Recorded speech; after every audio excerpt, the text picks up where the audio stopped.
भारत के 114 Rafale jet सौदे को लेकर एक बार फिर से हलचल मच गई है। पहले 36 राफेल विमानों की खरीद के बाद अब जब वायुसेना 114 और जेट चाहती है तो सौदा कई मुश्किलों में फंस गया है।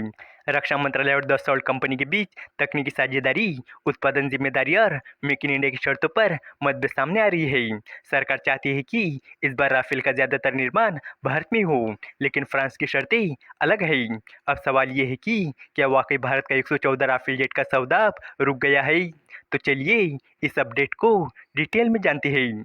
लेकिन आगे बढ़ने से पहले एक रिक्वेस्ट है कि जो भी लोग इस चैनल पर नए हैं वो हमारे चैनल को सब्सक्राइब ज़रूर करें। इस काम के लिए कोई पैसे नहीं लगते हैं, बल्कि इससे हमें मोटिवेशन मिलता है। तो चलिए आगे बढ़ते हैं। क्या भारत का 114 राफेल जेट का सौदा अटक गया है? दावा किया गया है कि भारतीय रक्षा मंत्रालय ने राफेल लड़ाकू विमानों को लेकर भारतीय वायुसेना के प्रस्ताव को अधूरा कहा है। एक रिपोर्ट में रक्षा मंत्रालय के सूत्रों के हवाले से दावा किया गया है कि 114 लड़ाकू विमानों की खरीद के लिए भारतीय वायुसेना के स्टेटमेंट ऑफ केस यानी एसओसी को अधूरा बताते हुए रक्षा मंत्रालय राफेल बनाने वाली कंपनी दसॉल्ट के साथ आगे की चर्चा करना चाहता है। दसॉल्ट एविएशन वही कंपनी है जिससे भारत ने पहले 36 राफेल लड़ाकू विमान खरीदे थे और हाल ही में भारत ने राफेल मरीने का सौदा भी इसी कंपनी से किया है। अब जब भारतीय वायुसेना के लिए 114 राफेल विमान खरीदने की बात हो रही है तो दसॉल्ट और भारत के बीच कुछ बातों पर अड़चन आ रही है। सरकार चाहती है कि इस बार ज़्यादा से ज़्यादा राफेल विमान भारत में ही बनाए जाए ताकि मेक इन इंडिया और आत्मनिर्भर भारत के लक्ष्य को बढ़ावा मिले। इसके लिए पहले तय किया जाएगा कि कितने विमान सीधे फ्रांस से उड़ान भरने लायक हालत में आएंगे और कितने भारत में किसी भारतीय कंपनी की मदद से बनाए जाएंगे। इसी वजह से अब दसॉल्ट कंपनी के साथ नए सिरे से बातचीत करनी पड़ेगी। एक रिपोर्ट के मुताबिक रक्षा मंत्रालय और सरकार के बड़े अधिकारियों का कहना है कि इस बार सौदे में सबसे बड़ी शर्त यह है कि राफेल विमानों में इस्तेमाल होने वाले हिस्सों में भारत की भागीदारी ज़्यादा हो। पहले यह हिस्सा सिर्फ 10 से 15% तक था। अब सरकार चाहती है कि इसे 75% या उससे ज़्यादा किया जाए। इसका मकसद ये है कि भारतीय कंपनियां, चाहे वो सरकारी हो या निजी, इस सौदे का हिस्सा बने और देश में रक्षा उद्योग को बढ़ावा मिले। साथ ही दसॉल्ट कंपनी ने हैदराबाद में एक एमआरओ यानी मेंटेनेंस, रिपेयर और ओवरऑल सेंटर बनाने की इच्छा जताई है। इससे न सिर्फ राफेल विमानों की देखभाल और मरम्मत यही भारत में हो सकेंगी, बल्कि भारतीय टेक्नीशियंस को नए स्किल सीखने का मौका भी मिलेगा। भारतीय वायुसेना ने इससे पहले जो 36 राफेल फाइटर जेट को लेकर सरकार के स्तर पर डील के तहत खरीदारी की थी, उस तरह का सौदा भारत नहीं करना चाहता है।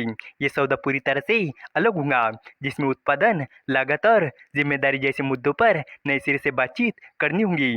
रिपोर्ट में ये भी कहा गया है कि भारतीय वायुसेना ने पहले एक्सटेंसिव ट्रायल के बाद राफेल के साथ साथ यूरोफाइटर टाइफून को भी अपने आखिरी लिस्ट में रखा था, जबकि अमेरिकी F-16 और F-18, स्वीडिश ग्रिपेन या रूसी विमानों पर विचार नहीं किया गया था।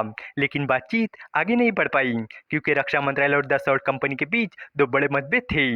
पहला, अगर ये विमान भारत में किसी सरकारी कंपनी द्वारा बनाए जाते हैं तो देरी की जिम्मेदारी कौन लेगा? दूसरा, विमानों के उत्पादन की असली लागत पर भी काफ़ी ज़्यादा मतभेद थे। इसके अलावा अधिकारियों ने भी बताया कि राफेल बनाने वाली फ्रांसीसी कंपनी 60% तक टेक्नोलॉजी ट्रांसफ़र करने के लिए तो तैयार है, लेकिन भारत 75% से कम टेक्नोलॉजी ट्रांसफ़र के लिए तैयार नहीं है। कुछ डिफेंस एक्सपर्ट का कहना है कि दसॉल्ट को लगता है कि अगर भारत को 75% से ज़्यादा टेक्नोलॉजी ट्रांसफ़र की गई तो भारत के पास वो क्षमता है जो कुछ सालों में ही वो राफेल को टक्कर देने लायक नए विमानों का निर्माण कर सकता है, जिससे राफेल का मार्केट खराब हो जाएगा। इसलिए सवाल उठा है कि क्या राफेल सौदा रुक गया है, और अगर वाकई ऐसा है तो भारतीय वायुसेना के लिए समस्या का समाधान कैसे होगा? वर्तमान में भारतीय वायुसेना के पास लड़ाकू स्क्वाड्रन की संख्या 30 तक पहुंच चुकी है, जबकि हर साल में संख्या 42 स्क्वाड्रन होनी चाहिए। भारत के पास जो मौजूदा फाइटर जेट्स है जैसे कि राफेल, मिराज, जगुआर, मिग-29 और Su-30 MKI, इनमें से सुखोई और राफेल ही एडवांस जेट्स है। तेजस की डिलीवरी शुरू हो गई है, लेकिन 180 तेजस विमानों की डिलीवरी अगले 10 सालों में हो जाएंगी ये कहना मुश्किल है। इसलिए भारतीय वायुसेना जल्द से जल्द 114 राफेल खरीदना चाहती है ताकि वायुसेना में कम होते विमानों की समस्या से निजात पाया जा सके। भारतीय वायुसेना के एक रिटायर अधिकारी ने बताया कि भारत के राफेल जेट न खरीदने के पीछे 4 बड़ी वजह हो सकती है। नंबर 1, रक्षा मंत्रालय वायुसेना की आवश्यकताओं की बारीकियों को जानना चाहता है। नंबर 2, जब भारत खुद LCA M1 नहीं LCA M2 और यमका जैसे अपने लड़ाकू विमान बना रहा है तो फिर राफेल की जरूरत क्यों है। नंबर 3, सरकार ये देखना चाहती है कि राफेल सौदा कितना जरूरी और फायदेमंद है, क्योंकि अगर आने वाले समय में भारत के अपने विमान तैयार हो जाएंगे तो क्या फिर इतने महंगे राफेल जेट खरीदना सही रहेगा। नंबर 4, भारत ये भी सोच रहा है कि राफेल सौदे से अपने स्वदेशी विमान बनाने के कार्यक्रम पर कहीं नकारात्मक असर तो नहीं पड़ेगा।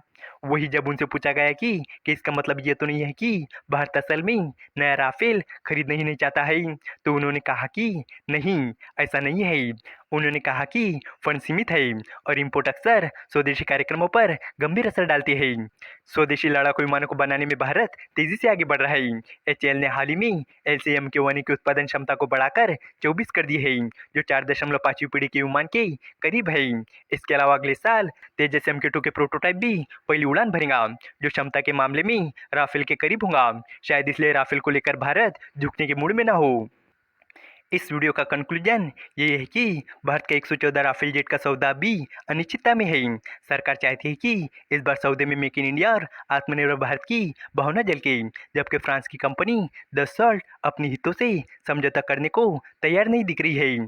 तकनीकी साझेदारी, लागत और जिम्मेदारी जैसे मुद्दों पर दोनों पक्षों में मतभेद बने हुए हैं। हालांकि भारत को अपने स्क्वाड्रन की कमी पूरी करने की जल्द जरूरत है, लेकिन सरकार इस बार हर कदम सोच समझकर उठाना चाहती है। अब देखना ये होगा कि राफेल सौदा आगे बढ़ेगा या रुक जाएगा। उम्मीद है कि आपको ये जानकारी पसंद आई होगी और भी इसी तरह के इंफॉर्मेटिव वीडियोस के लिए हमारे चैनल को सब्सक्राइब करें। धन्यवाद।